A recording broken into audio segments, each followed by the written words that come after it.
esta ocasión vamos a hablar de lo que es la segunda ley de Newton, que ya realmente trata de lo que es movimiento. Se dice que la aceleración de un objeto es directamente proporcional a la fuerza neta que actúa sobre él y es inversamente proporcional a su masa. La dirección de la aceleración actúa en la dirección de la fuerza neta que se ha aplicado sobre el objeto. Como ecuación, la segunda ley la podemos escribir de esta forma, si se fijan como nos dice, es directamente proporcional a la fuerza que actúa sobre él y es inversamente proporcional a su masa, es decir, la aceleración. Si se fijan, la sumatoria de fuerzas es inversamente proporcional a esta masa. Si nosotros venimos y hacemos un despeje de acá, nos va a quedar que la sumatoria de fuerzas es igual entonces a lo que les decía por acá o que toda la vida hemos conocido como masa por aceleración al desarrollar el despeje realmente. Luego, si ustedes investigan, se van a dar cuenta que existe otra forma en la cual nosotros podemos describir lo que es esa segunda ley de Newton, la cual realmente acata lo que es el hecho de relacionar lo que es el impulso y la cantidad de movimiento lineal. En ese caso, si ocupamos esa ecuación, tendríamos que el impulso es igual a la masa por la velocidad en la cual se mueve esta, describiéndolo en forma particular de lo que serían las variaciones, y el impulso es igual a la fuerza por un diferencial de tiempo, que va a ser entonces igual a la masa por un diferencial de velocidad. Si de esta ecuación despejamos lo que es la fuerza, tenemos entonces que la masa por dv sobre ddt va a ser igual a la fuerza. Y si ustedes se recuerdan, ese dv sobre ddt también es a lo que nosotros conocemos como la razón de cambio de la velocidad respecto del tiempo. Entonces, si se integra ese apartado, realmente lo que vamos a llegar es a nuestra aceleración. Entonces, si son muchas fuerzas que generan ese movimiento, nosotros tendríamos que al final sería la sumatoria de todas las fuerzas que estén afectando a ese cuerpo igual a la masa por aceleración. Es la segunda forma en la cual nosotros podemos deducir o asociar lo que es la segunda ley de Newton. Esto también es importante cuando se analiza la parte de choques, porque en los choques esta ecuación de masa por velocidad se utiliza mucho. Ese valor de L o cantidad de movimiento lineal es el que se conoce como mv, que es de lo que nos auxiliamos por ahí. Continuemos. Ahora proseguimos con lo que son los ejemplos que vienen de esta temática. Esta temática no se aleja de lo que es el concepto que teníamos previamente de lo que es la primera ley de Newton, porque si se recuerdan en la primera ley de Newton lo que nos decía es que la sumatoria de fuerzas era igual a cero. Pero ¿qué fue lo que nosotros observamos en esa primera ley de Newton? Que se insertaban todas las fuerzas que realmente actuaran en ese análisis. Entonces eso no se deja de lado acá, se retoma también. Lo único es que ahora ya no es igual a cero. ¿Por qué? Porque ya hay un movimiento, es decir, existe una aceleración. Van a haber momentos en los cuales nosotros vamos a ver que esa aceleración es igual a cero. ¿Cuándo va a ser eso? Cuando el eje que se esté analizando realmente no tenga un movimiento. Veamos el siguiente ejemplo. Me dice, estime la fuerza neta necesaria para acelerar un automóvil de 1000 kilogramos a medio G. Y literal B, una manzana de 200 gramos a la misma rapidez. Bueno, para esto vamos a denotar algo. Si se fijan, el literal A es bien parecido a lo que les apareció a ustedes en lo que era el laboratorio corto, donde ya decía que era 20G, aquí es un medio de G. Pues lo único que se hace o se va a proceder, como me dice, la fuerza neta. Al ser la fuerza neta, la fuerza va a ser igual a masa por aceleración. Me dicen que es una masa de 1000 kilogramos y solo sustituyo un medio que es igual a 0.5 multiplicado por lo que es la gravedad de 9.8. Por eso es que no ven ustedes que diga allí un medio, sino que 0.5. Se los digo acá porque hay algunas personas que de repente podrían decir, mire, ¿de dónde sale ese 0.5? Es ese valor numérico de un medio. Entonces, al efectuar la multiplicación de los tres factores, es decir, 1000 por 0.5, 9.8, nos da un valor numérico de 4.900 newton, que es la fuerza total que vamos a tener en ese momento. Si vemos en el literal B, me habla de una manzana de 200 gramos. Para empezar, como son 200 gramos, tengo que recordarme que en lo que es nuestro sistema internacional, un newton tiene ciertas unidades. Y con las unidades yo tengo que tener cuidado siempre. ¿Por qué? Porque resulta que si no están en las mismas unidades o en la misma frecuencia, nosotros tenemos problemas. Entonces, un newton es igual a kilogramos por metro sobre segundo cuadrado. Es esto.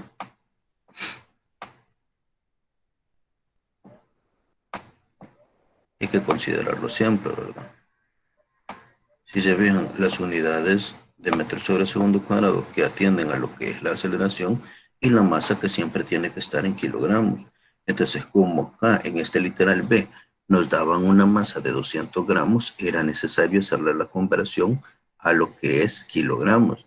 Entonces, con una regla de 3 o con su factor de conversión, que 200 gramos se multiplican por 1 kilogramo, que es igual a 1000 gramos. ¿Para qué? Para poder simplificar gramos con gramos y que nos queden kilogramos por metro sobre segundo cuadrado, dándonos un valor numérico, en este caso de 0.98 newton. Si se fijan, ya no hice otra vez la aclaración de un medio por 9.8 porque lo habíamos hecho arriba y es el mismo factor que vamos a utilizar para este análisis. Nos pasamos al ejemplo 2. En el ejemplo 2 nos habla de un trabajador que aplica una fuerza horizontal constante con una magnitud de 20 newton a una caja con masa de 40 kilogramos, que descansa en un piso plano con fricción despreciable, es decir, que no la vamos a tomar en consideración esa fricción. Me dice, ¿qué aceleración sufre la caja?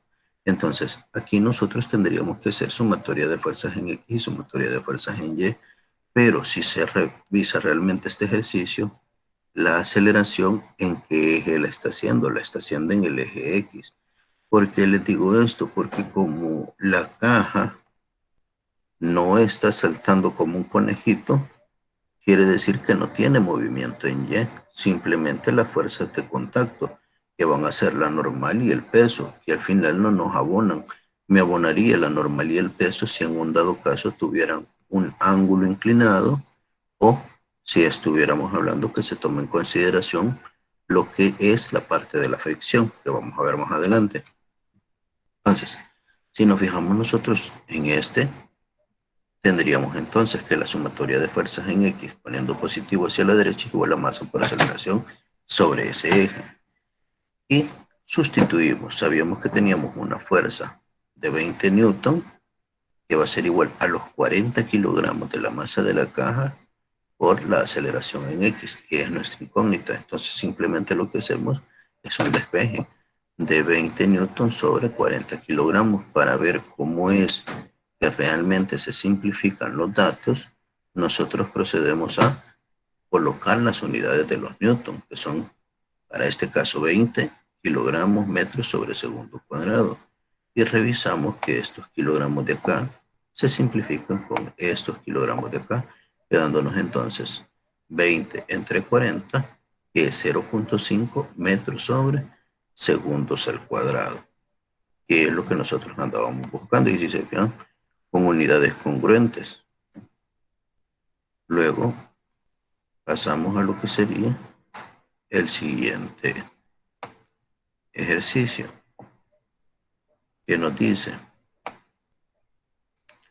si se tiene una caja de 10 kilogramos que se jala como se muestra en esa figura, a lo largo de una superficie lisa, la magnitud de la fuerza ejercida por la persona que jala es de 40 newtons y es ejercida en un ángulo de 30 grados, como se muestra. me dice que determinemos lo que es la aceleración de la caja. Si se fijan, la caja va a tener una aceleración debido a lo que es esa fuerza que se le aplica.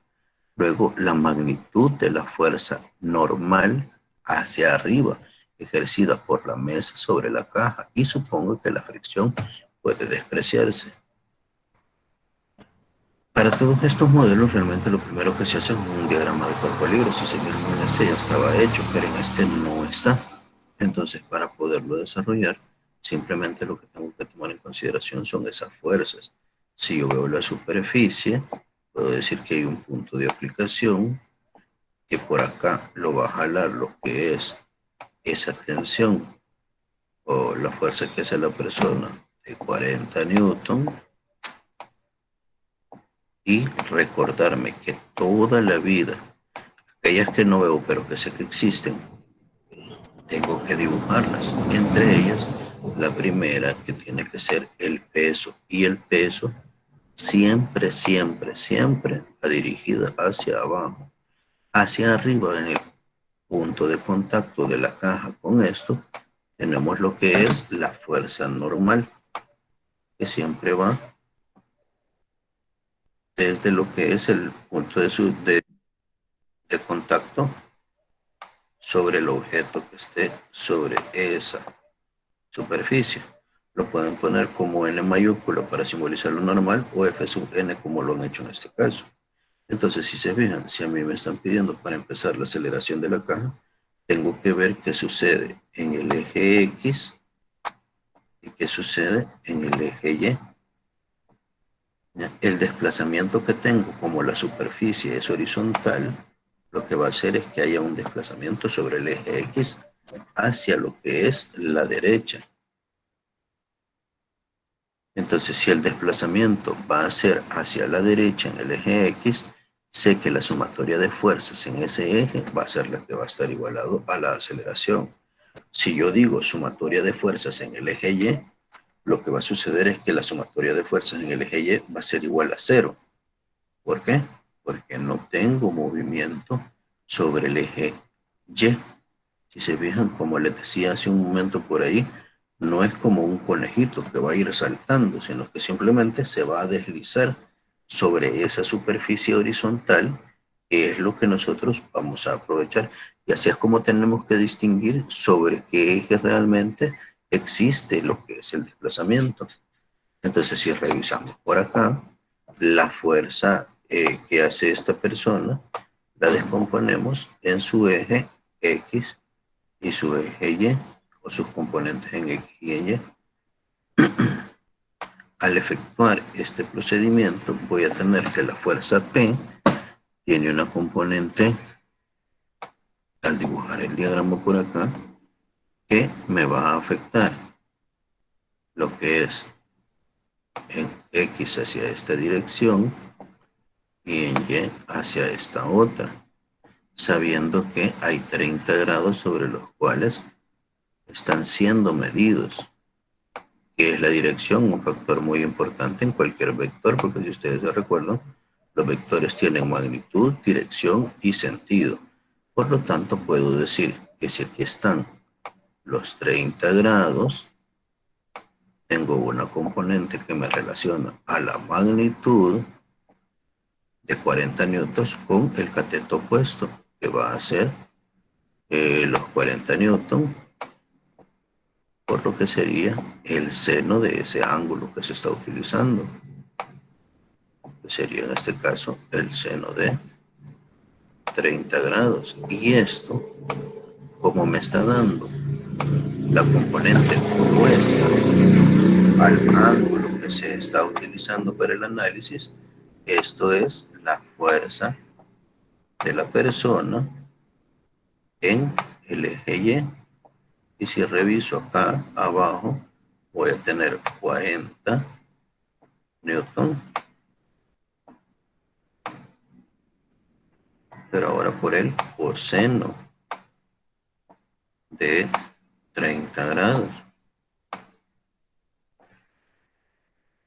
que es lo que me va a dar la componente en X. Fíjense, lo estoy haciendo aquí en este diagrama mero feíto porque sé que cuesta un poquito para escribir con estas herramientas a veces, pero acá abajo ya está bien. Lo hice porque no les había hecho el diagramita en sí de cómo salía esa fuerza en X y esa fuerza en Y. Entonces ahora si ustedes revisan, coincide con lo que acabo de escribir ahí. Aquí tengo la de Y, 40 seno y 40 coseno, que es, nos da un valor numérico de 34,64, 16 newton. La de X y la de Y nos da exactamente 20 newton. Ya que tengo esas fuerzas, procedo a continuar con el análisis. Como les digo, recordarme, me pide dos literales, uno en el cual me solicita lo que es la aceleración y el otro donde me pide la magnitud de la fuerza normal, que yo le puse aquí N mayúscula, pero en el siguiente diagrama aparece como Fn. Entonces, si reviso, todas las fuerzas que están actuando sobre el eje X son la fuerza P en X igual a la masa por la aceleración que adquiere el cuerpo. Entonces, la fuerza P, que son 34,64, igual a 10 kilogramos por la aceleración en X. Efectuamos el despeje, quitamos lo que es el estorbo de la aceleración, que son 10 kilogramos, y lo pasamos a dividir al otro lado. Efectuando ese proceso, tenemos 34,6416 kilogramos metros sobre segundo cuadrado sobre lo que son 10 kilogramos, pudiendo atender que se simplifican las unidades de kilogramos y nos quedan nada más las de metros sobre segundo cuadrado, que son las que corresponden específicamente a lo que es la aceleración. Si revisamos entonces acá, vamos a verificar, vamos a ver, por acá algunos de ustedes creo que no arreglaron la parte de lo que es el correo institucional, entonces siempre cae alguna notificación para hacer alusión a que están solicitando unirse. Bueno, si continuamos por acá, podemos ver entonces que esa aceleración en el que al final queda como 3,4641, lo que son metros sobre segundo cuadrado. Si analizo en el eje Y, es donde tenemos dos fuerzas que realmente no se están desplazando.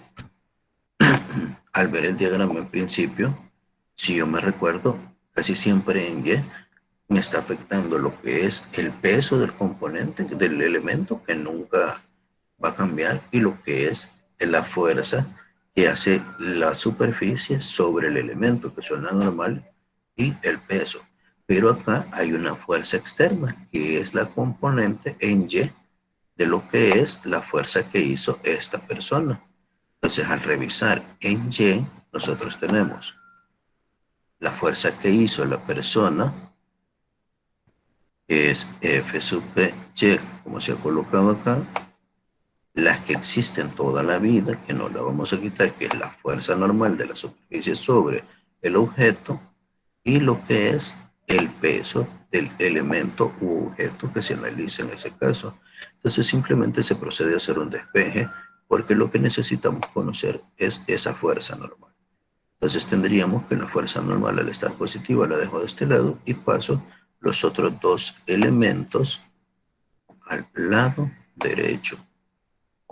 Si se fijan, me va a quedar W positivo menos la fuerza P en Y, que serían entonces 10 kilogramos de la masa de la caja por 9,8 metros sobre segundo cuadrado, menos lo que son 20 newton, que es el valor numérico que se obtuvo en la parte de arriba para lo que era la componente en Y, quedándonos un valor numérico de 78 newton.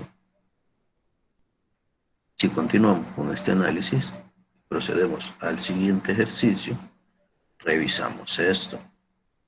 Nos dice por acá, dos cajas A y B están atadas con una cuerda delgada y descansan sobre una mesa lisa, sin fricción de nuevo. Las cajas tienen una masa de 12 kilogramos y 10 kilogramos. Una fuerza horizontal F sub P de 40 newton se aplica a la caja de 10 kilogramos, como se muestra en la siguiente figura. Encuentre la aceleración de las cajas, de cada caja, perdón, y la tensión de la cuerda que las une. Para empezar este análisis, si ustedes se fijan, me piden el literal A, la aceleración de cada caja. Pero también quiero que observen algo. Las cajas están unidas por una cuerda. Quiere decir que si yo jalo acá a la caja A, automáticamente se va a mover la caja B. Quiere decir que van a llevar la misma cantidad de aceleración.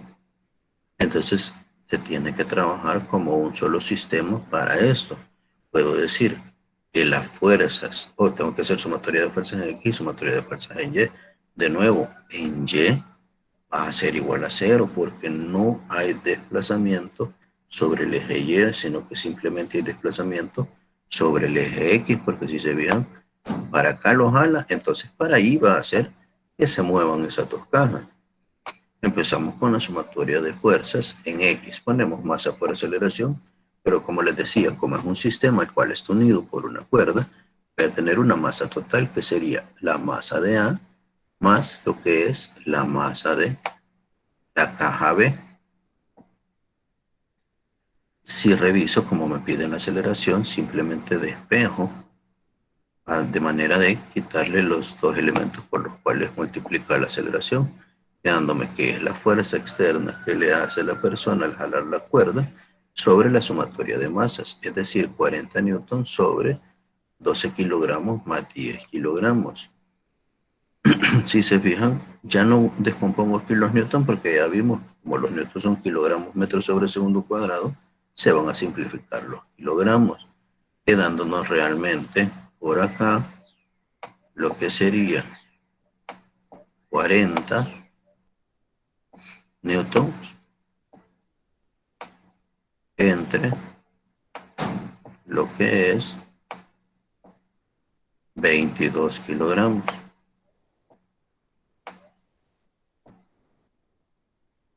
Al revisar estos elementos que se dividen, nos da un valor numérico de 1.8182 metros sobre segundo cuadrado. Pero me decía en el literal B, la tensión en la cuerda que las une. Para poder considerar la tensión en la cuerda que las une, es necesario efectuar un corte en esa cuerda para poder hacer un diagrama de cuerpo libre y ver cómo afecta cada uno de los dos cuerpos y utilizar una de ellas para hacer el análisis. Si le hago el corte en este punto medio, es como que yo trazara una línea punteadita por acá para el literal B. Resulta que vamos a ver que tenemos en la primera caja la tensión, si se fijan, la fuerza normal de la caja B, de la superficie sobre la caja B, y el peso de la caja B. Y sobre lo que es el eje Y, tengo la fuerza normal de la superficie sobre la caja A, perdón, el peso de la caja A sobre el eje Y, pero si se fijan sobre el eje X, permanece lo que es la fuerza externa P, la fuerza de tensión, la cual si se fijan, si reviso acá, FP es la que hace que se mueve, pero cuando hago ese corte, como ya no están unidas, si me regreso a revisar lo que es la caja B no se está moviendo. Entonces, si no se está moviendo, no me va a servir para este análisis porque está bajo las condiciones iniciales que se tendrían que estar moviendo para tener esa aceleración de 1.8182. Entonces, de los dos diagramas que me salen al efectuar el corte, tengo que utilizar el de la caja A que realmente se está desplazando. Que para este caso entonces me quedaría menos la fuerza de tensión, que yo lo puedo poner como T, menos T, más la fuerza externa P, igual la masa por masa de A, porque ya las separamos, ¿verdad? Por lo que es la aceleración. Entonces, para este caso me quedaría que F sub P es igual a masa por aceleración de A. Pero, como la que a mí me interesa, si reviso el literal, es la tensión, porque FP ya la conozco. Entonces, cambio esto y me quedo con FT, que va a ser igual a lo que es la fuerza externa P menos la masa de A por la aceleración. Al revisar esto, entonces nos quedarían 40 newton menos lo que sería 10 kilogramos por 1.8182, que era la aceleración que acabábamos de encontrar. Y nos queda entonces el valor numérico de 40 menos lo que sería 18.1882 al multiplicar 10 por 1.8182, ¿verdad? Dándonos un valor numérico de 21.818 newton, que es este que nos aparecería ya como la respuesta de ese literal específicamente. El siguiente ejemplo me dice, si se fijaron, en todo lo que hemos visto hasta ahorita han sido superficies planas sin ninguna inclinación. Ya venimos ahora y ponemos un elemento pero que esté inclinado. Y nos dice entonces, una caja de masa M minúscula se coloca sobre un plano inclinado sin ninguna fricción y forma un ángulo θ con horizontal como se muestra en la siguiente figura. Y nos dice que hay que determinar la fuerza normal sobre la caja, hay que determinar la aceleración de la caja y después hay que evaluar eso para una masa de 10 kilogramos en un plano inclinado con un ángulo de 30. Al principio, si nos damos cuenta, no me da valores numéricos para poder hacer la evaluación. Por lo tanto, en esto, lo que voy a encontrar para el literal A y para el literal B van a ser ecuaciones que me sirvan para poder sustituir valores numéricos. En estos esquemas quiero que se recuerden que hay algo que no va a cambiar, lo que es la parte de el peso. El plano está inclinado, pero el peso no se inclina. El peso siempre va a actuar sobre lo que es el eje Y. El peso no va a cambiar su dirección. Esto sería lo que sucedería. Si reviso para hacer el diagrama de cuerpo libre de esto, tengo que fijarme en algo. Me dice una caja de masa M se coloca sobre un plano inclinado sin fricción. ¿Qué quiere decir? Que si no hay fricción, esta caja se va a mover en algún momento en esta dirección porque va a deslizar. ¿Qué otra fuerza vamos a tener acá? La fuerza de contacto de la superficie sobre la caja, que es a lo que se conoce como, y que es perpendicular a la superficie, que se conoce como la fuerza normal. ¿Ya? Y tengo que revisar esto. Si aquí tengo el ángulo θ y esto me va a servir toda la vida, hago un pequeño diagrama en el cual dibujo que esto es X, esto es Y aquí viene el plano inclinado que yo estoy ocupando. El plano inclinado me dice acá, perdón, lo hice para el otro lado. Me dice acá que el plano inclinado, tengo que volverlo a dibujar, pero medio raro con esto. Tengo un plano inclinado, el cual me dice por acá que tiene 30 grados, ¿verdad? Como tiene 30 grados, vengo y lo dibujo por acá. Tendría desde acá hasta acá. Lo que es ese ángulo θ en principio no tiene valor numérico. θ, ¿por qué necesito eso? Porque si se fijan, si yo medí el ángulo θ acá, por ángulo opuesto por el vértice, también se encuentra acá. Ahí está θ. Acuérdense, esas direcciones o ángulos siempre están medidos desde un eje fijo. Entonces, si me rotó en esa dirección desde lo que es el eje X, también lo puede hacer desde el eje Y. Voy a volver a dibujar esta superficie acá. Entonces, si reviso yo acá, también va a girar aquí. Y si se fijan, como me decía ahí, es desde el eje fijo, sería, ya lo giré desde X, ahora tengo que girarlo desde Y.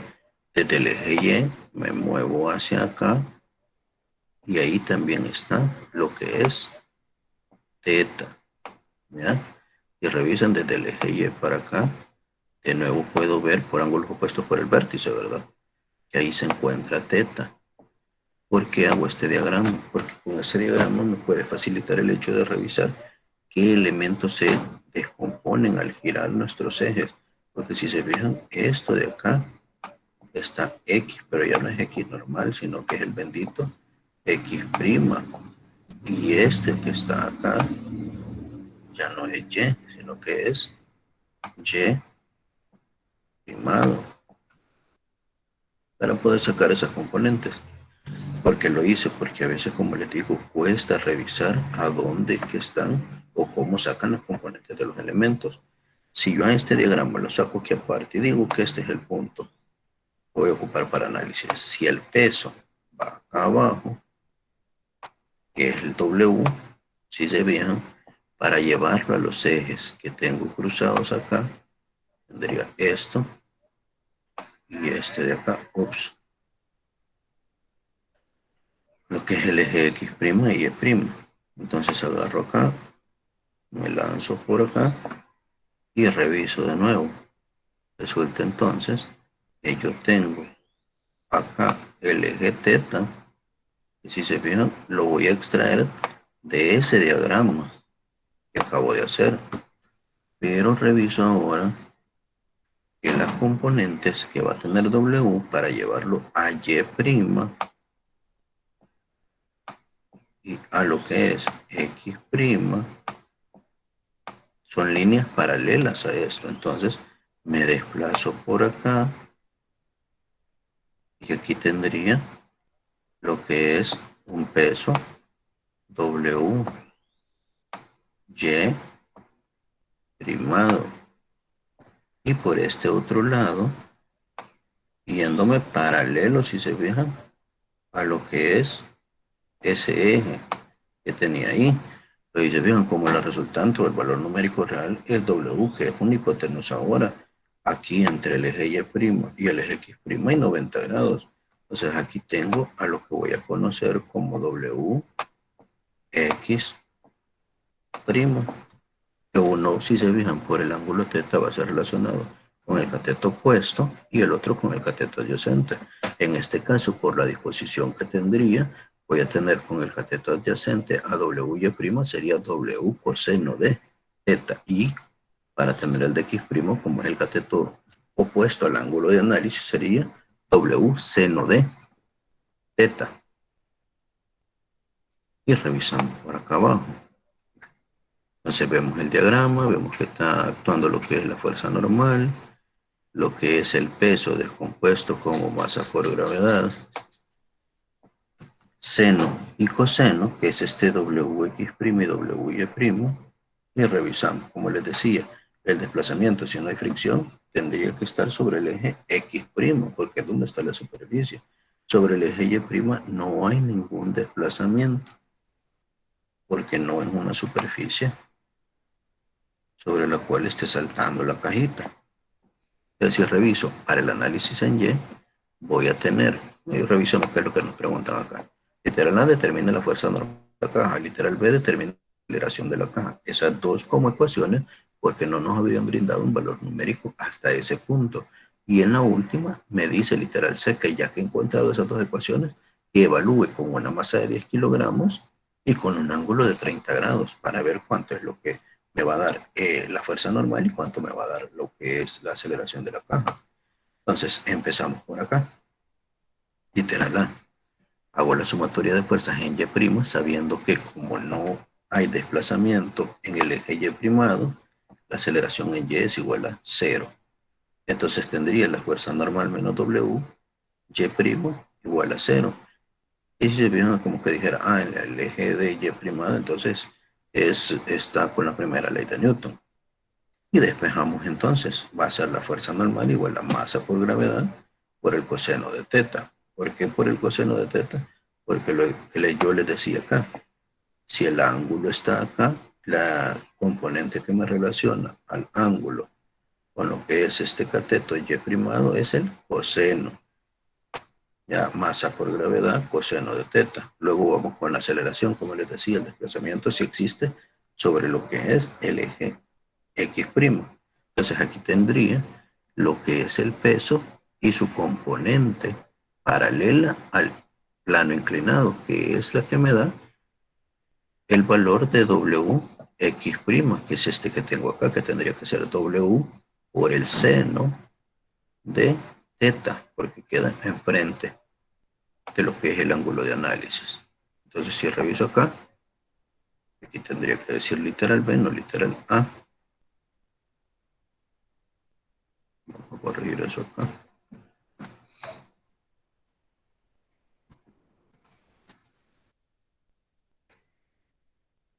A ver, ups.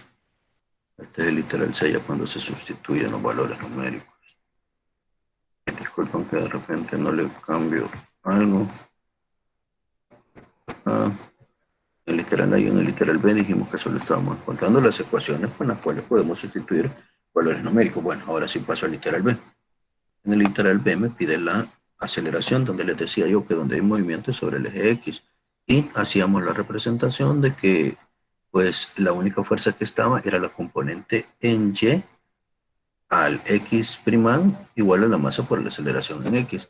Sustituimos lo que es WX', que era masa por gravedad por el seno de teta por estar frente al ángulo de análisis, igual a masa por aceleración, pero revisamos que lo que es el apartado de la masa se simplifica, porque es el mismo cuerpo sobre el que se está haciendo análisis.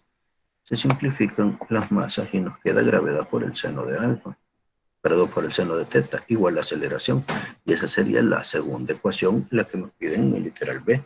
Y en el literal C lo que me dicen, si tuviéramos valores numéricos, en este caso con un ángulo de 30 grados y una masa de 10 kilogramos, encontremos esa fuerza normal y que encontremos lo que es la aceleración.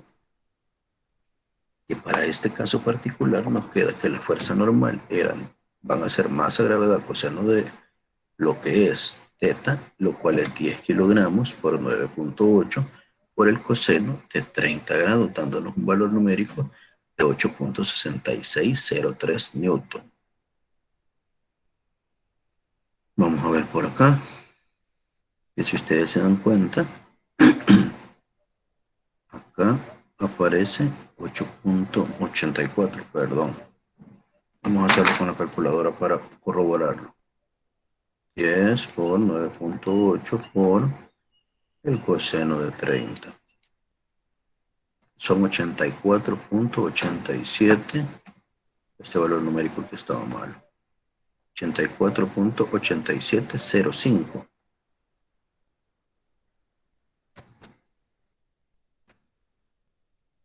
Háganme el favor y corroboren ustedes.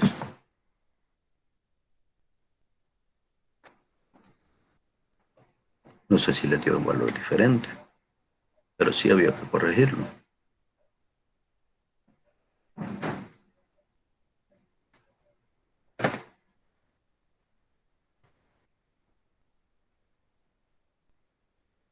Bueno, creo que quizás nadie lo corroboró por ahí. Por acá me dice. En el cuarto decimal. ¿Qué sucede en el cuarto decimal? Cuéntame.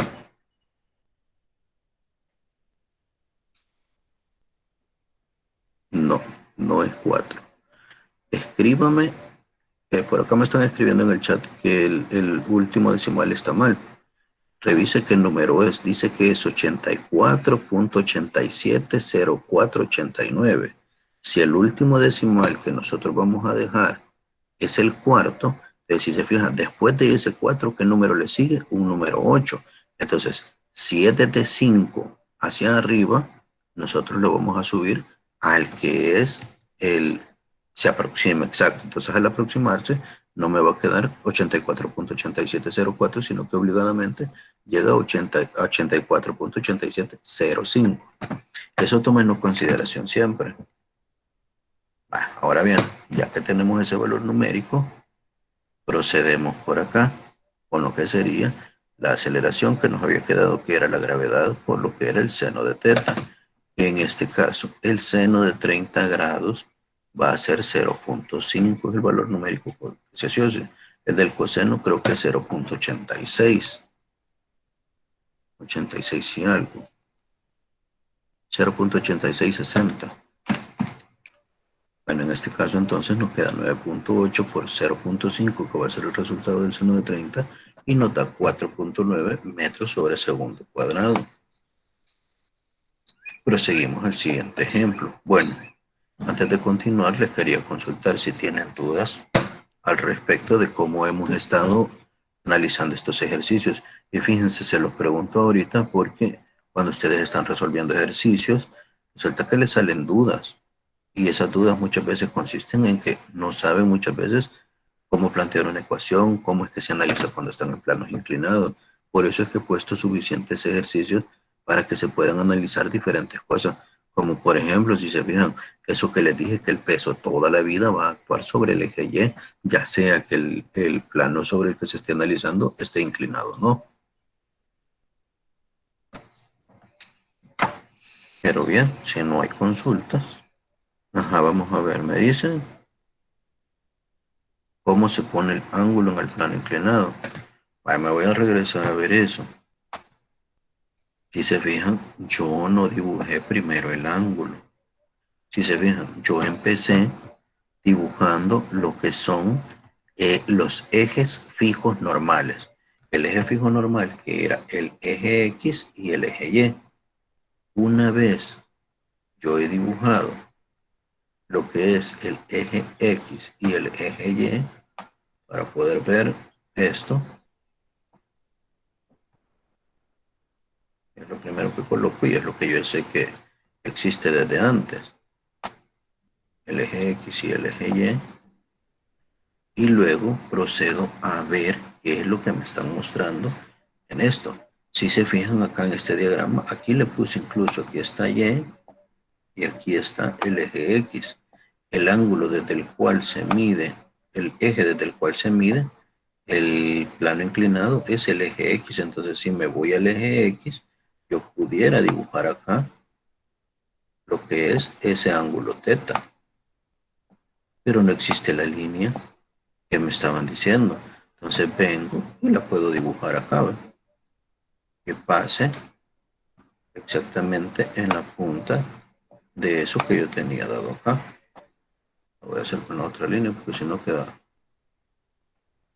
no se ve tan bien como tendría que ser. Entonces si se ve, lo que hago es esto. Que llegue al ángulo que yo había puesto porque ese es el que existe primero. ¿Ya? Entonces si se ve, si ya lo pude ejemplificar aquí, yo sé que por ángulos opuestos por el vértice, ese ángulo va a estar acá, que fue lo que les dije acá. Ya ahí me corro desde el siguiente eje fijo, que es Y, ese mismo ángulo teta,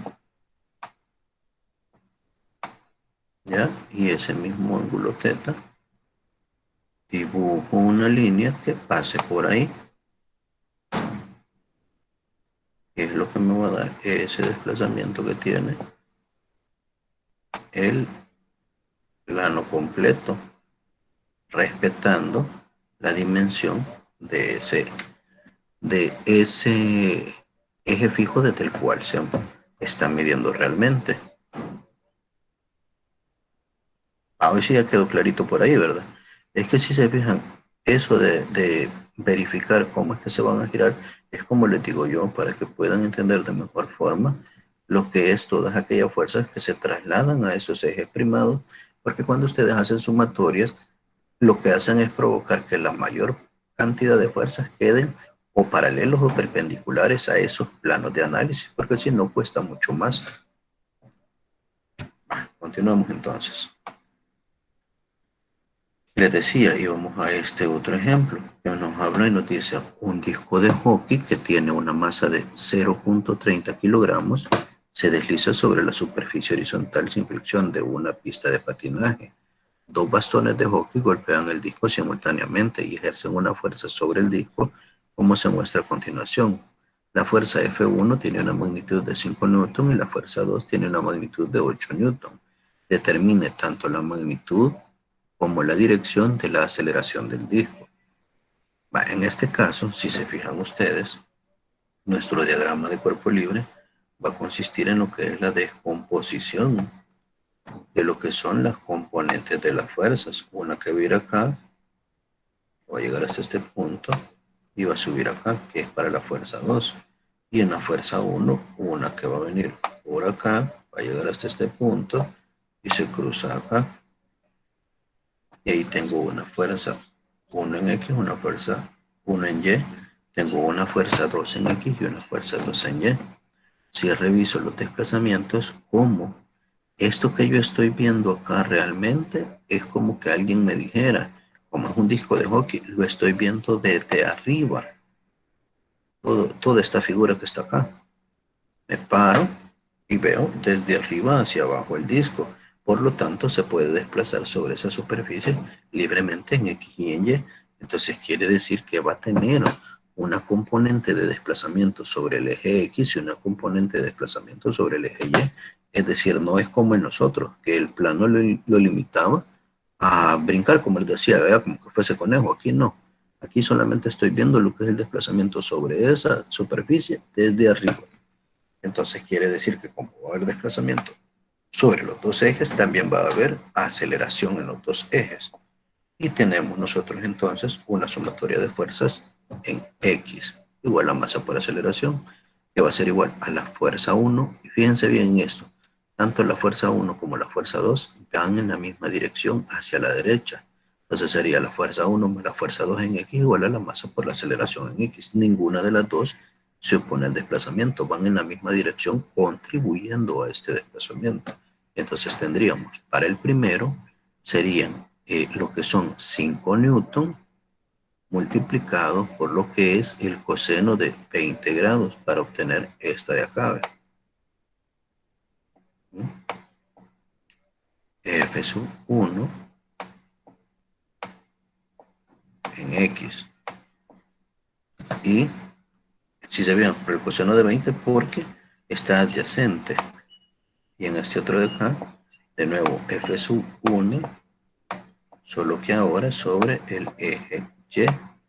Y si se fijan, en este caso, por el eje Y, vamos a ocupar lo que es la función seno. ¿Por qué? Porque está frente al ángulo de análisis. En este otro de acá también tendríamos, para este componente de aquí, voy a tener la fuerza 2 en X, que va a ser por lo que sería el coseno de 60 grados. Y en esta de acá va a ser la fuerza 2 por el seno de 60 grados. Y desde acá pueden ver ustedes inclusive lo que son los símbolos que le van a corresponder. Si se fijan, para la fuerza 2 en Y va a ser positivo porque va hacia arriba. La fuerza 2 en X va a ser positiva porque va hacia la derecha. La fuerza 1 en X positiva porque de igual forma va hacia la derecha. Y la fuerza 1 en Y, si se fijan, apunta hacia abajo, va a ser la única componente que va a tener un signo negativo antepuesto a todo su valor numérico. Ya habiendo visto esto, me regreso por acá. Decíamos entonces, va a ser la fuerza 1 en X, que va a ser F1 por lo que es el coseno de 20. El valor de F1 me decía por ahí que eran 5 newton. 5 coseno de 20 más la fuerza 2 que es de 8 newton, 8 coseno de 60 igual a 0.3, que es la masa que tiene el disco de hockey por la aceleración en X. Si hacemos el despeje de nuevo, sabemos que estos son kilogramos y los otros eran los newton, kilogramos metros sobre segundo cuadrado, se simplifican los kilogramos y nos queda 14.8994 metros sobre segundo cuadrado. Vamos a ver si es cierto. Fíjense que estoy corroborándolo porque miren, aquí puse 14 y aquí tengo 28. ¿Ya? Igual lo que me había pasado en la parte de arriba. Vamos a ver, 5 coseno de 20 más 8 coseno de 60. Me da 8.6984 entre 0.3 es igual a 28.99, que es el valor que realmente tendría que estar acá. 28.9948. Que iba a ser 49, porque es 8 el que le sigue después. 7. Lo hago de esta forma o lo corroboro acá, porque si se fijan a veces lo que hago por no estar copiando todo lo que es el valor numérico, simplemente lo copio de otro lado y a la hora de las horas no se lo he cambiado, pero si se fijan, la respuesta sí está bien, todo el proceso está bien, solo este valor numérico que no era congruente realmente con eso que teníamos ahí. Tenía la mitad, que era de 14. Ahora procedo a irme a lo que sería el eje Y. En el eje Y, ahora vengo yo y reviso. Les decía, la fuerza 1 en Y es negativa, entonces es menos F1 en Y más F2 en Y igual la masa por lo que sería la aceleración en Y. Si reviso entonces ahora esto, de igual forma hago un despeje. Voy a corroborar los números de un solo. Menos 5 seno de 30 más 8 seno de 60. Eso da 4.42 entre 0.3 me da 14.7606, que si debían era el valor que aparecía por ahí arriba. Revísenmelo ustedes por favor ahí. Menos 5 seno de 20 más 8 seno de 60. Todo eso entre 0.3. Da 14, no, perdón, el número estaba mal. Da 17.39. Revisen ustedes, por favor. 17.39, 36.75, es decir, 17.39, 37.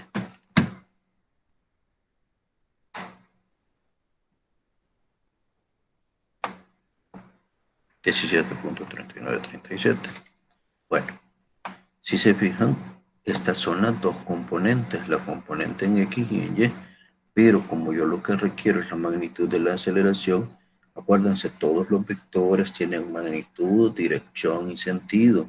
Entonces, estas son las magnitudes de las componentes. Encontramos lo que es la magnitud del vector utilizando los dos valores numéricos que encontramos, 28.9949 al cuadrado más 17.3937 al cuadrado, y todo eso dentro de un radical, como nos lo ha indicado lo que es el teorema de Pitágoras, dándonos un valor de 33.8119. Lo voy a corroborar por acá. 28.9994 al cuadrado más 17.3937 también al cuadrado. A esto le saco raíz cuadrada y nos da el valor numérico de 33.8158. ¿Por qué me decía 57.6? Entonces quedaría con 58. 81. Fíjense bien, este valor que me dio acá es porque no le quité ninguna cifra decimal el valor numérico que aparecía ahí. Si lo hubiera ocupado solo con 4 y hubiera hecho cada procedimiento paso a paso, me quedan 33.8119.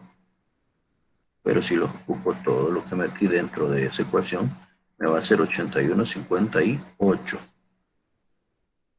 Sería la variación que tendría. Eso es cierto.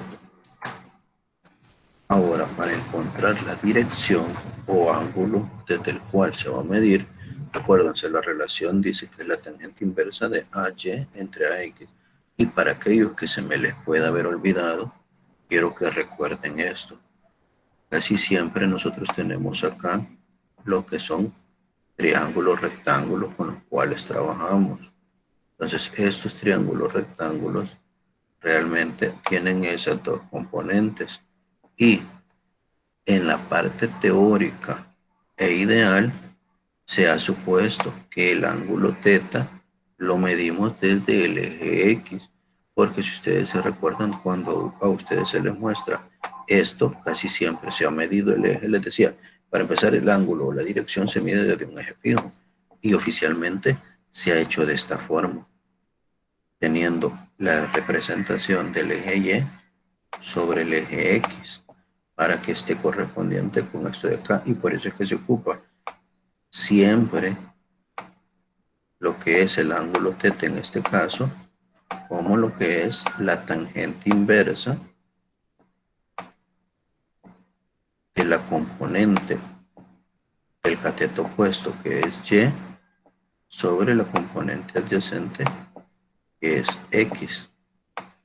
Si se fijan, en este caso el vector del cual se trata es una aceleración, entonces va a ser la tangente de teta, que sería la aceleración en Y, que va a ser la que queda enfrente entre la aceleración en X. Entonces la tangente inversa de A sub Y entre A sub X me va a dar lo que es este valor numérico de 30.9590 grados.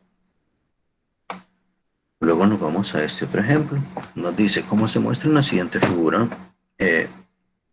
una fuerza de 400 newton empuja una caja de 25 kilogramos partiendo de reposo. La caja alcanza una velocidad de 2 metros sobre segundo en un tiempo de 4 segundos. Encuentra el coeficiente de fricción cinético entre la caja y el piso. Si se fijan, hasta este momento no habíamos hecho ninguno que tuviera que ver con lo que son coeficientes de fricción o que hablara de la fricción realmente, porque siempre ha sido despreciable hasta el punto en el que habíamos llegado. Pero para este caso, si ustedes se dan cuenta, me dice que la caja parte del reposo y alcanza una velocidad de 2 metros sobre segundo en un tiempo de 4 segundos. ¿Esto para qué me va a servir? Para recordarme que la aceleración, como se lo mencionaba ahí arriba, es una relación de la razón de cambio de la velocidad sobre el tiempo. Entonces sería esa velocidad que alcanza de 2 metros sobre segundo sobre el tiempo de 4 segundos, dándonos lo que es la aceleración. O si se fijan, una ecuación de cinemática. Entonces la aceleración es igual a 0. metros sobre segundo cuadrado y me pide que encuentre el coeficiente de fricción cinética. Ojo, hacemos un diagrama de cuerpo libre para ver qué es lo que sucede y sabemos que vamos a tener lo que es, en este caso, una fricción y tengo que acordarme que es igual a fuerza de fricción.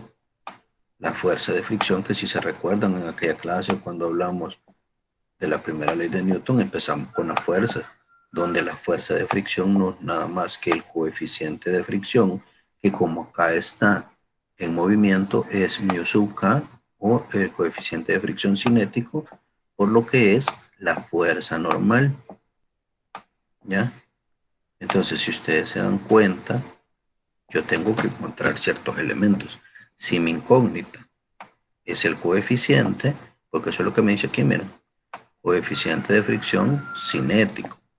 Entonces tengo que tener el valor numérico de la fuerza de fricción y tengo que tener el valor numérico de la fuerza normal.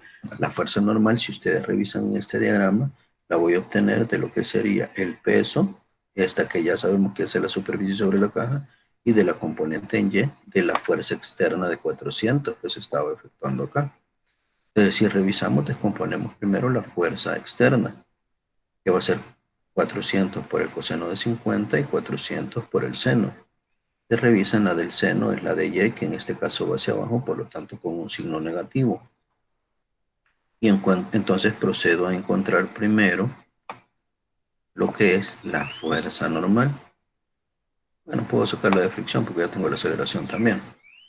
Vamos a ver, empezamos con la de la fuerza de fricción. Entonces sobre X voy a tener la componente en X, si se fijan que jala hacia la derecha, menos la fuerza de fricción, igual a la masa por la aceleración, porque las son las únicas dos que están en el eje X. Y planteamos aquí como ecuación, fuerza sub X menos la fuerza de fricción que se opone al desplazamiento igual a masa por aceleración en X. Como ya conozco la aceleración en X, puedo saber cuánto va a tener como valor numérico este término. Y voy a encontrar este de acá, pero como lo que nosotros buscamos siempre lo despejamos que quede con un signo positivo, trasladamos hacia la derecha lo que sería la fuerza de fricción y hacia la izquierda la masa por aceleración en X, quedándonos la fuerza en X menos la masa por aceleración en X. Si se fijan, ya teníamos que en X es 257.1150 F sub X. Entonces procedemos a ver 257 menos lo que sería el valor de 25 kilogramos por 0.5 metros sobre segundo cuadrado, que fue la aceleración que encontramos, dándonos un valor numérico de 244.61 con 50 de newton. Ahora puedo irme a lo que es la fuerza normal, sumatoria de fuerzas en Y, que en este caso, como les digo, si se fijan, los elementos se desplazan sobre un eje. En este caso, si se fijan, no está planteado que lo vemos desde arriba, sino que de un perfil lateral. En este lateral vemos que va a haber desplazamiento solo en X. Entonces sería que la sumatoria de fuerzas en Y es igual a 0. Y tendríamos, si revisamos el esquema, fuerza normal menos FW menos FY igual a 0. Se vean, una que va hacia arriba y dos que van apuntando hacia abajo. Pero venimos por acá. Tenemos entonces fuerza normal menos Fy menos W igual a 0. Despejamos Fn. Fy ya la teníamos calculada acá arriba, que decía que era menos 400 por el seno de 50 o menos 306.4178. Sustituimos entonces. Y revisamos acá. Si se fijan aquí está antepuesto el signo negativo. Entonces aquí podía meter ese valor que habíamos obtenido ahí arriba, menos W igual a 0. Y paso los dos al otro lado. Quiere decir que lo que me interesa ahora son los valores numéricos. Que era de 306.4178. Ya no le antepongo el signo menos que tenía ahí arriba, porque aquí estaba tomado en consideración. Y como acá cambio de signo a positivo por un despeje que tuve que efectuar acá, ¿ves? ¿Ya? Lo mismo que el peso. El peso nosotros sabemos que toda la vida es negativo, pero como se despejó de la igualdad de C, va a aparecer como positivo. Entonces tenemos estos dos valores numéricos que se tienen que sumar, dándonos 551.4178. Una vez yo ya tengo lo que es la fuerza de fricción y ya tengo lo que es la fuerza normal, que eran estos dos que tenía que buscar, me recuerdo que era un despeje el que iba a hacer. La fuerza de fricción entre la fuerza normal va a ser igual al coeficiente de fricción. En este caso me dan 244.6150 entre 551.4178, valor numérico de 0.4476. No sé si existen dudas hasta este momento. Desde esa fecha de esta clase, si se fijan por ahí, les había puesto una miscelánea de ejercicios. Si no hay dudas, paso al siguiente, a la clase que les coloqué esta semana, que empieza con un ejercicio para dar continuidad a la segunda ley de Newton, lo que es la tercera ley de Newton. Bueno, procedemos entonces.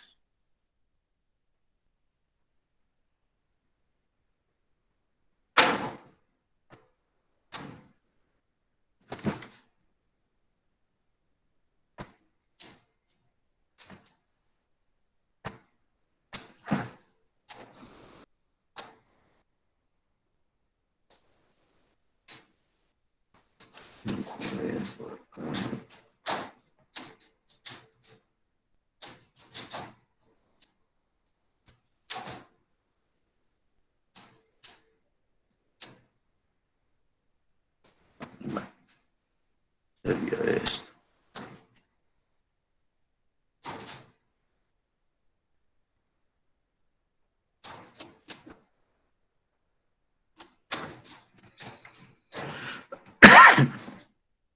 Para lo que era la fecha del lunes 21 de septiembre les había colocado este ejercicio. Si se fijan en este, hice el diagrama antes de proceder por acá. En este caso, si se fijan, lo que tengo realmente es una caja de 20 kilogramos que reposa sobre un plano inclinado. El coeficiente de fricción cinética entre la caja y el plano ya me lo dan, es de 0.30. Me dice que calcule la aceleración con la que desciende la caja por el plano inclinado. Entonces hago el diagrama de cuerpo libre para revisar cómo es que van a actuar las fuerzas. Si se fijan, hice el diagrama en principio para lo que era la descomposición de lo que es el valor numérico del peso, que tiene una componente en X', que es la que queda enfrente al ángulo W seno, y una en Y', que es por el coseno. Si revisan ustedes en el diagrama aparece punto 5 y punto 87, que es lo que utilizan en el libro del cual extraje lo que es el ejercicio. ¿Por qué? Porque el seno de 30 es igual a 0.5 y el coseno de 30 es igual a 0.866025. Nosotros lo utilizaríamos con 0.8660. Y procedemos a hacer lo que son las sumatorias de fuerzas. Recuérdense, lo que me está pidiendo acá realmente es la aceleración con la que desciende la caja. Si reviso yo acá cómo a mí me está dando un coeficiente de fricción, porque aquí me lo está proporcionando, entonces me dice que yo voy a tener una fuerza de fricción que se va a oponer al desplazamiento. Y de nuevo veo que decíamos por acá, la fuerza de fricción es igual a ese coeficiente que me dieron ahí de 0.30, el mu sub k en este caso, por lo que es, les decía hace un momento, la fuerza normal. ¿Ya? Entonces, necesito encontrar la fuerza de fricción. ¿Por qué? Porque voy a hacer sumatoria respecto al eje X'. Pero para esto, para tener en principio la fuerza de fricción, necesito encontrar la normal. Y la normal la encuentro sobre el eje Y'. Porque si se fijan ustedes acá, si veo mi diagrama, realmente tengo la componente del peso y lo que es la normal que tendría que tirar hacia arriba.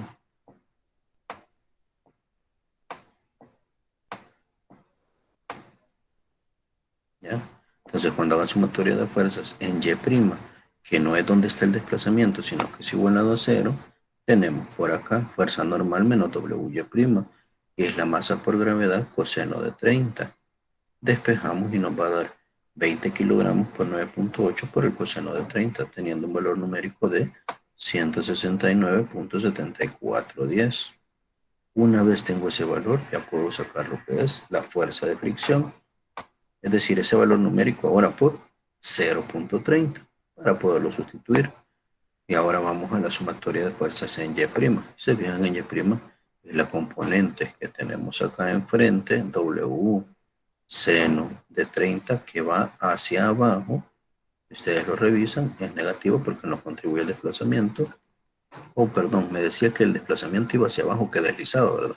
Entonces, A en el eje o en la dirección del movimiento, siendo positivo, y la fuerza de fricción va hacia arriba. Entonces sería W seno de 30 menos la fuerza de fricción igual a masa por aceleración en X'. Entonces si veo WX' masa de gravedad por el seno de 30 tendría que ser, ¿verdad? Que en este caso le puse teta, menos la fuerza normal por mu sub k. Recuérdense que esto de acá, ese fuerza normal por mu sub k es la fuerza de fricción, ya sustituida. No es otra cosa. Entonces, como lo que me pide es la aceleración, simplemente tengo que despejar y el estorbo que tiene extra es la masa. Para dejar solita la aceleración, la pasamos a dividir. Entonces tendríamos 20 kilogramos por 9.8 por el seno de 30 menos 169.7410 newton, que era la fuerza normal por el coeficiente de fricción de 0.30. Quedándonos en la parte de arriba lo que sería el valor numérico de 47.0778 kilogramos metros sobre segundo cuadrado sobre 20 kilogramos, dándonos una aceleración de 2.3539 metros sobre segundo cuadrado. Vamos a ver, para las personas que tenían dudas respecto al giro de las superficies para el análisis, seguimos bien con la explicación anterior, porque si se fijan, acá lo volvimos a utilizar, ¿ya? Para ver cuáles había que descomponer para trasladarlas a los ejes ya girados. Bueno, ya luego que tenemos ese ejercicio, que veo que no hay ninguna duda, pues entonces procedemos a lo que sería el apartado de la tercera ley de Newton. En la tercera ley de Newton empieza con la siguiente pregunta: ¿de dónde provienen las fuerzas? Las observaciones sugieren que una fuerza aplicada a cualquier objeto siempre es aplicada por otro objeto. Por ejemplo, si se fijan ustedes, un caballo jala a una carreta, una persona empuja un carro de supermercado, un martillo empuja un clavo cuando nosotros estamos martillando, un imán atrae un clip de papel. En cada uno de esos ejemplos se ejerce una fuerza sobre un objeto y dicha fuerza es ejercida por otro. Por ejemplo, la fuerza ejercida sobre un clavo es ejercida es ejercida por el martillo. O sea, pero entre ellos dos lo van a hacer, porque dice bien, cuando ustedes golpean con el martillo, lo que sucede es que ustedes se empujan, pero también hay una fuerza que si ustedes se fijan tiene un rebote. Es más, y pueden comprobarlo ustedes, golpean y van a ver que tiene ese pequeño rebote sobre su muñeca, lo que es el clavo en este caso. Pero Newton se dio cuenta de que las cosas no eran tan unilaterales. Es verdad, el martillo ejerce una fuerza sobre el clavo, pero evidentemente también el clavo ejerce una fuerza contraria sobre el martillo, por lo que la rapidez de este de inmediato es reducida a cero en el contacto. Solo una fuerza intensa podría provocar tan rápido desaceleración del martillo. Por lo tanto, decía Newton que los dos objetos deben ser tratados sobre bases iguales. El martillo ejerce una fuerza sobre el clavo y este ejerce una fuerza contraria sobre el martillo.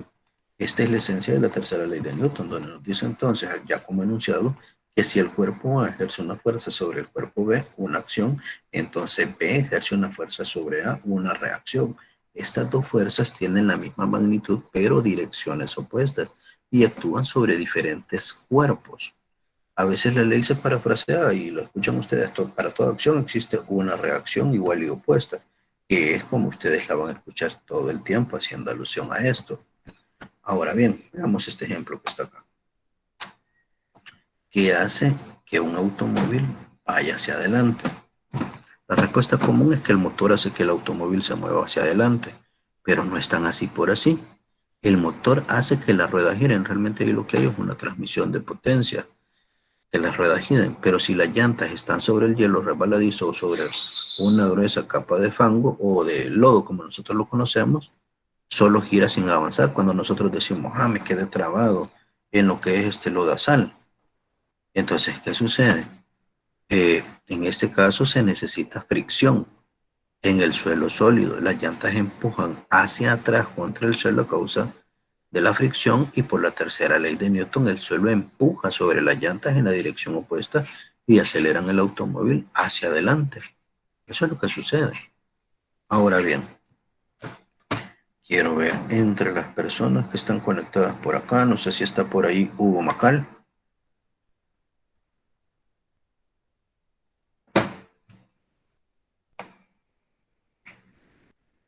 Hugo Macal está conectado por ahí.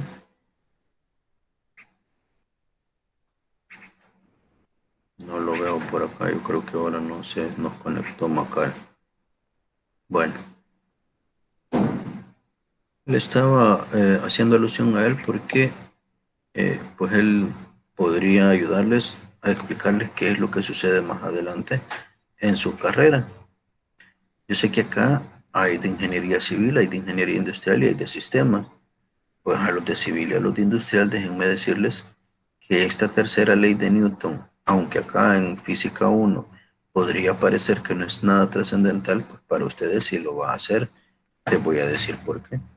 Cuando se analiza el comportamiento de cuerpos en diseños estructurales, a lo que ustedes van a conocer como mecánica de los sólidos 3 no es nada más que la aplicación de la tercera ley de Newton, en la cual van a ver cómo es que responden los cuerpos a lo que son fuerzas externas.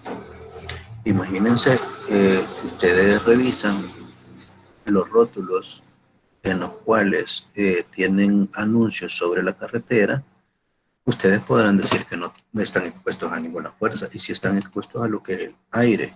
Si el viento que está ahí es demasiado fuerte, puede tender a retorcer estos elementos o a, eh, como les digo, romperlos o sacarlos desde la base.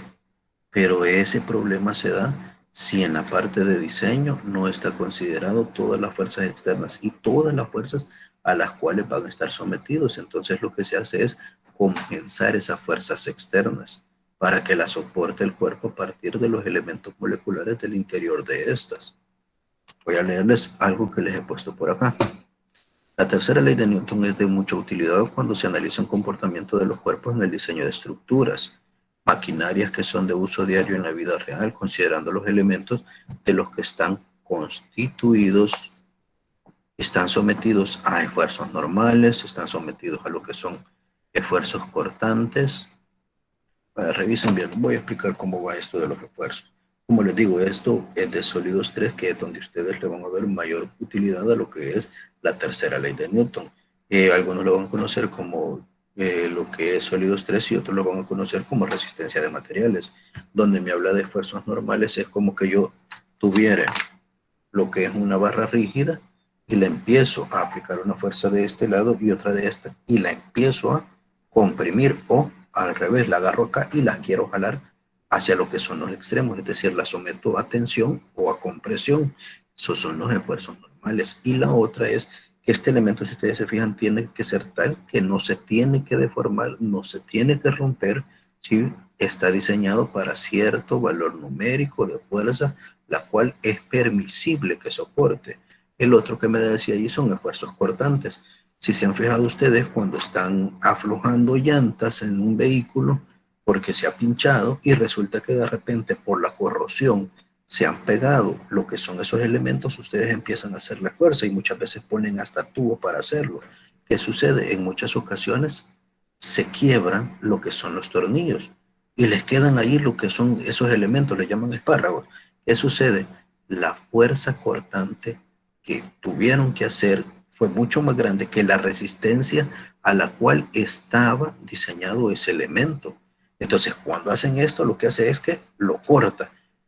Y esos son los esfuerzos cortantes que, si se fijan, deberían de soportar, que en la parte de diseño se hace un cálculo, ¿ya?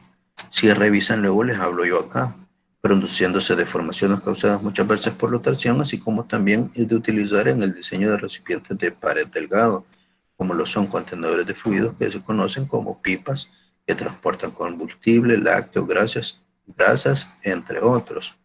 Vamos a ver cualquiera de los que están presentes por acá.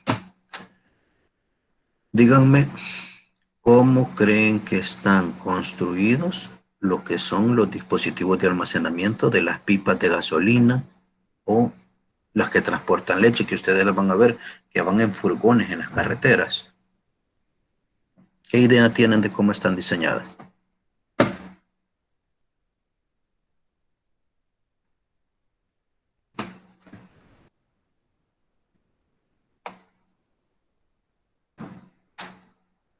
Cintia, ¿podría ayudarme?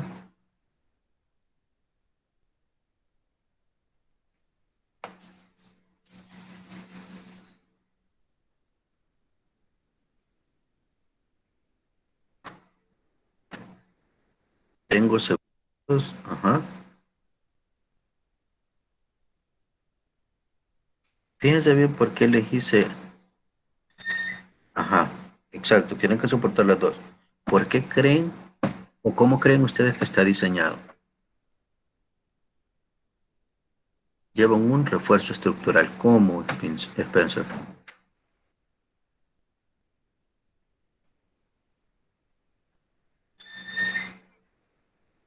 El de la leche, salud, siento que tienen que llevar como para mantener temperatura baja, pero eso es para mantener el líquido. Ajá, va, pero ese es el recubrimiento. Fíjense bien, ahora se lo voy a plantear de otra forma. ¿Cómo es que le hacen para que no se den vuelta? Porque si se fijan ustedes van en movimiento. Ah, Neil Spencer me dice ahí que son una especie de costillas, dice. Fíjense bien, la ventaja de que ustedes estén a través de este dispositivo es que ustedes pueden ocupar el Google y revisar qué es lo que pudieran tener por ahí. Neil acaba de mencionar algo por ahí, pero vamos a ver qué más le colocan por ahí. Vamos a ver, Cintia, con eso que decíamos, ¿cómo cree que le hacemos para que no se dé vuelta? Porque si se fijan, siempre hay ciertas curvas y hay ciertas velocidades que agarran estos que de repente en un frenazo podrían dar la vuelta y caer.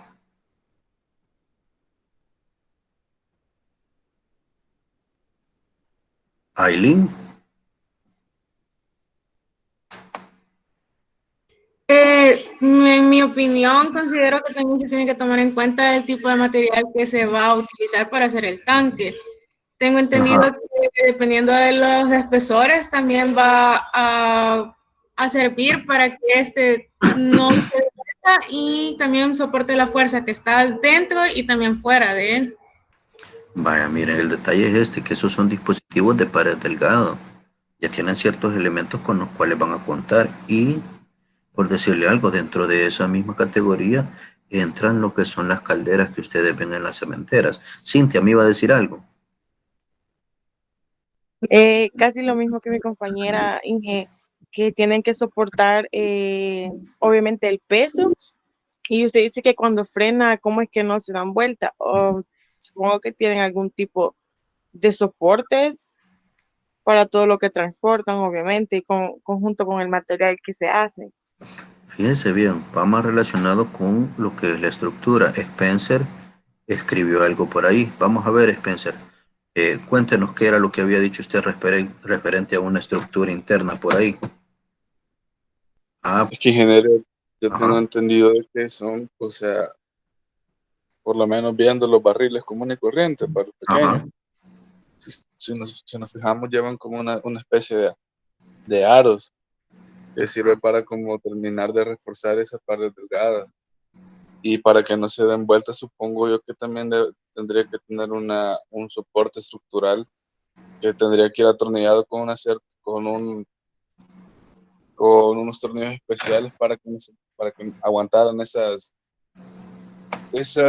fuerzas cortantes que se da cuando se frena. Vamos a ver, por ahí alguien nos escribió.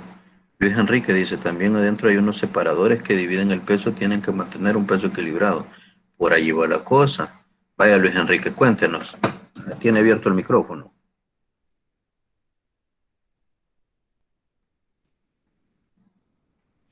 Luis Enrique. Sí, buenos días, compañeros. Ujú. De mi punto de vista es que, por lo que leí hace poco ahí en Google, va, que primeramente adentro tenían que mantener un peso equilibrado, por lo cual el peso lo tenían que dividir en varios para que se manteniera, ¿va? Entonces, por ejemplo, cuando van a descargar a un lugar, el peso se nivela, entonces se mantiene el equilibrio. Eso es lo que he entendido un poco sobre lo que estaba leyendo. Vaya, ahora lo voy a decir yo. Si me voy al diseño, resulta que en la parte interna de esos dispositivos, lo que se hace es que cada cierta distancia se generan paneles o lo que son como cuartitos. Entonces lo que se hace es que se genera una media luna con lámina, la puede ir adherida, como decía su compañero, ya sea con pernos o con soldadura, que lo más seguro es con soldadura, pero no lo cierra completa, sino que en la parte de abajo de la circunferencia completa le hacen una pequeña media luna en cada uno de esos compartimentos. ¿Para qué? Para que, si se fijan ustedes, la cantidad de fluido que va al interior se mantenga en el mismo nivel, porque si eso fuese exacto, si eso fuera un solo dispositivo sin ninguna subdivisión adentro, si ustedes se fijan, agarren una botella cualquiera y muévanla bruscamente, lo que sucede es que va a tender a seguirse moviendo. Entonces eso es lo que hace que de vuelta. Entonces en las partes de diseño de esos dispositivos toman en consideración eso para que si se mueva de manera continua o manteniendo una fuerza uniforme para que no haya un desequilibrio y no se den esos problemas de volteo con las máquinas. Me voy a pasar a otra cosa más que les había mencionado por aquí abajo. Si se fijan, les menciono lo de las calderas de la cementera. Resulta que las calderas de las cementeras son depósitos de pared delgado o cuando se diseñan de igual forma porque guardan una gran cantidad de presión y lo que es un valor numérico en grados de temperatura demasiado alta. Entonces, ¿eso qué es lo que hace? Presiona las paredes desde adentro hacia afuera y el diseño tiene que ser tal que soporte todo eso, a lo cual va a estar. ¿Por qué fue que yo me vine a mencionarles esto? Porque si ustedes se fijan en la física realmente, tantos ejemplos de cálculo respecto a la tercera ley de Newton no hay. Ustedes van a ver ejemplos de cálculo de la tercera ley de Newton en lo que es su mecánica de los sólidos 3 o resistencia de materiales, porque allí es donde ustedes necesitan diseñar elementos los cuales puedan soportar todos los elementos externos a los cuales van a estar sometidos y eso que nos va a brindar va a ser desde la parte interna de los materiales según las disposiciones con las cuales se esté diseñando. quizás ya con esto vamos dando fin a lo que es la clase. No sé si hay alguna otra duda por ahí.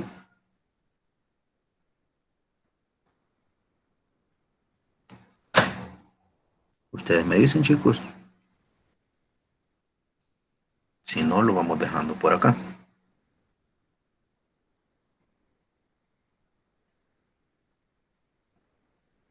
Bueno, según reviso, no hay más dudas entonces.